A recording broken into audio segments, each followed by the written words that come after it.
జగన్మోహన్ రెడ్డి చాలా fair men అని చెప్తున్నారు కదా, అంత ఫెయిర్ మెన్ వదిలేసి నాయకులు ఎందుకు సార్ బయటకు వెళ్ళిపోతున్నారు, నమ్మకం లేకుండా పోతున్నారు? అంటే సార్ కొన్ని సందర్భాల్లో చిన్న చిన్న మనస్పర్ధలు వచ్చినప్పుడు వాళ్ళ డెసిషన్స్ వాళ్ళు తీసుకుంటారు సార్. దాన్ని అంటే నేను లోతుగా దాన్ని విశ్లేషించడానికి కూడా నేను కూడా ఇష్టపడటంలా. ఎందుకంటే పెద్ద స్థాయిలో జరిగినటువంటి కొన్ని అంశాల మీద మనం ఆ స్థాయిలో లేమనుకొని. మీరు ఆ స్థాయిలో ఉన్నా లేకపోయినా మీరు పార్టీకి సంబంధించిన general secretary, very loyal man, పార్టీలో నెంబర్ 2గా ఉన్న విజయసాయి రెడ్డి గారు లాంటి వాళ్ళు పార్టీని వదిలేయడం అనేది వైఎస్ఆర్ కాంగ్రెస్ పార్టీకి నష్టం కాదు?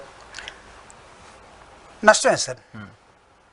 సో అటువంటి నష్టం కలిగించే కార్యక్రమాలు అపోజిషన్లో ఉండగా పార్టీ వైపు నుంచి అంటే నష్టమే, కానీ అంటే నష్టమే. కానీ సార్ కూడా విజయసాయి రెడ్డి గారు కూడా పోయేటప్పుడు నాలాంటి వాళ్ళు 1000 మంది పోయినా వైఎస్ఆర్ కాంగ్రెస్ పార్టీకి జగన్మోహన్ రెడ్డి గారికి ఏమీ కాదు, నాకున్నటువంటి కష్టాల వల్ల నేను పోతున్నానని చాలా ఫెయిర్గా చెప్పాడు ఆయన కూడా. ఆయన కూడా అంతే ఫెయిర్గా, ఎందుకు జగన్మోహన్ రెడ్డి గారు ఫెయిర్ మ్యాన్ అని నేను ఎందుకు అంటున్నానంటే సార్, కష్టాల్లో లొంగలేదు, ఎక్కడ సరెండర్ కాలేదు, అతనికి విజయం ఉన్నా సరే ఎక్కడ గర్వం ప్రదర్శించలేదు. ప్రభుత్వం కష్టాల్లో ఉన్నప్పుడు కూడా ఇచ్చినటువంటి వాగ్దానాలను ఎక్కడ ఆయన నెరవేర్చకుండా పోలే. 2,70,000 కోట్ల రూపాయలు సార్ ఛాలెంజ్ సార్. భారతదేశంలో 29 రాష్ట్రాల్లో ఒక రాష్ట్రాన్ని చేర్చుంచమనండి సార్. ఎవరు చేస్తారు సార్? ఇప్పుడు 2,70,000 కోట్లు వేస్తేనే 11 సీట్లు పరిమితం అయిపోయారు, మనం ఎందుకు చేయాలి సార్? అదే సీట్లు అనేదానికి అంటే సీట్లు అనేదానికి ఇక్కడ స్మాల్ ఒక లింక్ ఒకటి ఉంది సార్. ప్రజలు అన్ని సమయాల్లో క్లవర్గా ఉంటారు, వైజ్గా ఉంటారని నేనైతే అనుకోవట్లేదు సార్. కొన్నిసార్లు మోసపోతున్నారు, అబద్ధాలకి, ఆశల పల్లకలకి. కొన్నిసార్లు వీళ్ళు ఏమవుతున్నారంటే అయ్యో దీనికన్నా ఎక్కువ వస్తుంది కదా, దీనికన్నా ఎక్కువ వస్తుంది కదా అన్న దానిలోకి వెళ్ళిపోయారు సార్. వాళ్ళు వాళ్ళు తెలుసుకున్నప్పటి నుంచి వాళ్ళు మళ్ళీ ఖచ్చితంగా ఈరోజు మాట్లాడుతున్నారు. బయటకు వెళ్తే నేను ఇందాక మీరు చెప్పిన బట్టల షాపు ఎగ్జాంపుల్ కానీ, డ్రైవర్ ఎగ్జాంపుల్ కానీ, కూలి చేసుకునే వాళ్ళు ఎగ్జాంపుల్ కానీ, బిడ్డను చదువుకునే తల్లులు కానీ, వీళ్ళందరూ కూడా మాట్లాడుతున్న విధానం అంతా కూడా అది ఒక్కటే సార్. సో కాబట్టి ఇక్కడ ఒక ఘర్షణ జరుగుతూ ఉంది. ఇప్పుడు ఓటేసిన వాళ్ళ మధ్య ఒక లోపల ఒక సంఘర్షణ ఉంది సార్ ఈ రాష్ట్రంలో. అది ఓటేసి నిజంగా ఓటు ద్వారా గెలిచి ఉంటే అదొకటి, కొన్ని అనుమానాలు ఉన్న ఆధారాలు లేవని మా జగన్మోహన్ రెడ్డి గారు ముందే చెప్తున్నారు. అంత సంఘర్షణ ఉంటే సరే, మీకు అనుమానాలు ఈవీఎంల పైన కూడా ఉంటే పేపర్ బ్యాలెట్తో ఎమ్మెల్సీ ఎలక్షన్ జరుగుతుంది, పోటీ చేయట్లేదు మీరు? అంటే ఎమ్మెల్సీ ఎలక్షన్స్ని మేము మాకున్న ఎత్తుగడల రీత్యా పార్టీ వద్దనుకున్నాం. ఇది ఒక ఎత్తుగడగానే తీసుకోండి మీరు. ఖచ్చితంగా రాజకీయ పార్టీల్లో పార్టీ కనుక విజయం సాధిస్తే ప్రభుత్వం తన రూట్ మార్చుకోవడానికి ఎస్ అంటే మేము ఏమనుకుంటున్నామంటే, ఇప్పుడు ప్రభుత్వం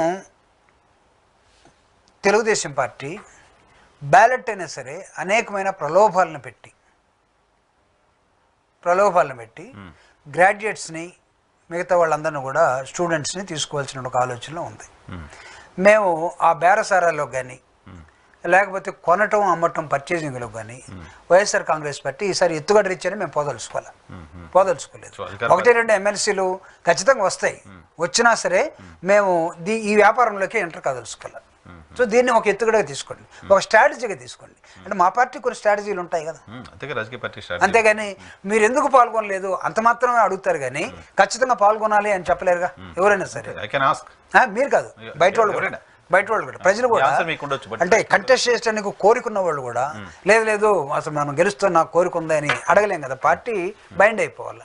ఆ దశలో మేము స్ట్రాటజిక్గా తీసుకున్నటువంటి ఒక పాలసీగా దీన్ని తీసుకోండి. నెక్స్ట్ ఎలక్షన్స్ ఉన్నాయి.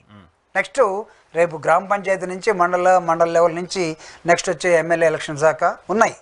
వీటన్నింటిలో మేము ఉంటాం, ప్రజా పోరాటాల్లో మేము ఉంటాం. ప్రజలు జరుగుతున్న అన్యాయాన్ని ప్రలోభ పెట్టదా తెలుగుదేశం పార్టీ? అప్పుడు భయపెట్టదా? అప్పుడు ఉండొచ్చు, కానీ మాకు కూడా తప్పని పరిస్థితి వస్తుంది కదా. ఇప్పుడు ఈరోజు మాకు దానివల్ల పెద్దగా ఒరిగేది ఏమి ఉండదు. ఒకళ్ళు ఉంటే నష్టం ఉంటుంది, ఎందుకంటే వాళ్ళు అన్ని బేరాలు చేసుకొని వాళ్ళు కొనేసి గెలుచుకున్న తర్వాత మా వాడు ఓడిపోతే ఇదిగో మళ్ళీ ఓడిపోయారు అంటారు. భయంతో కాదు, స్ట్రాటజీ అని చెప్పాను నేను. స్ట్రాటజీ వాళ్ళంత వ్యాపారం మేము చేయలేము సార్ ఇప్పుడు. అంటే గతంలో చేసిన అడగద్దు, నేను అడగాల్సిన అవసరం లేదు, మీకు స్ఫురిస్తోంది కాదు. అంటే ఇప్పుడు ప్రభుత్వం state is always a big force sir. రాజ్యం అనుకుంటే వాళ్ళు ఏమైనా చేసే దశలో ఉన్నారు ఇప్పుడు వాళ్ళు.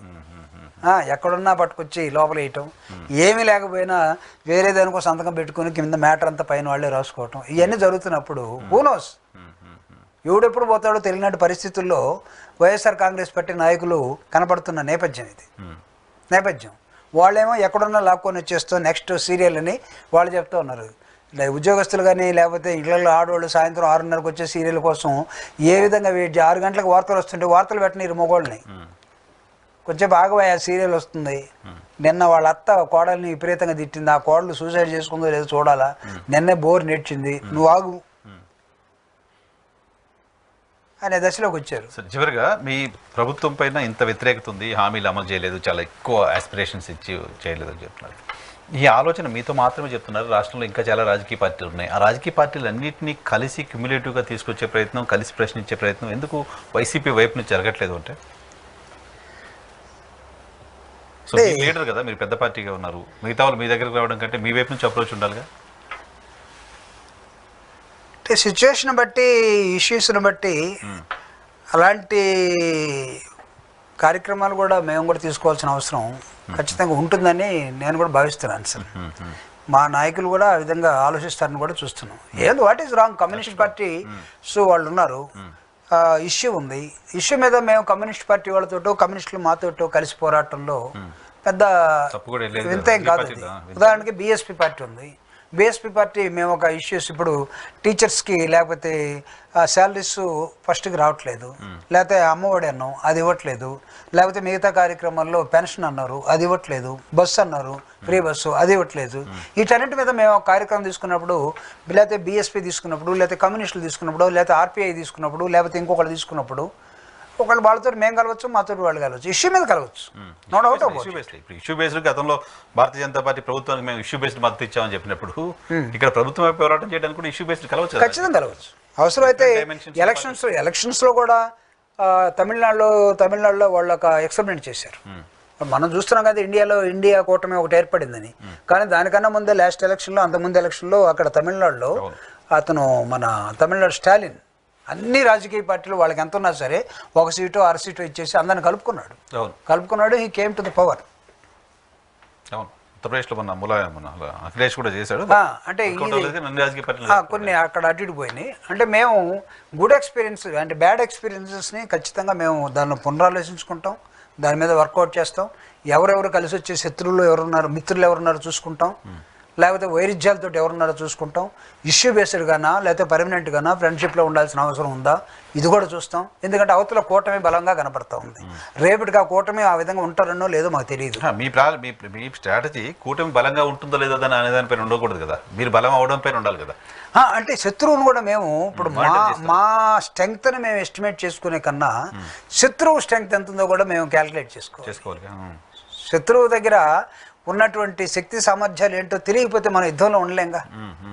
మనకు తెలుసు, మన కెపాసిటీ మనకు తెలుసు, లేదా మనం వేసే స్కడ్డు ఎన్ని కిలోమీటర్లు పోతుందో తెలుసు, మనం ప్రయోగించే అగ్ని 250 కిలోమీటర్లు పోతుంది, అక్కడ ల్యాండ్ అవుతుంది, అక్కడ బ్లాస్ట్ అవుతుందని కూడా తెలుసు మాకు. కానీ మాకన్నా వాళ్ళ దగ్గర ఉన్నటువంటి స్కడ్ కానీ అగ్ని కానీ త్రిశూల్ కానీ ఇంకోటి ఏమైనా ఉన్నట్లయితే అవి ఎక్కడ దాకా వెళ్తాయో ఆ సామర్థ్యాలు కూడా మేము తెలుసుకోవాలి కదా. As a scientist I'm telling you sir to understand better.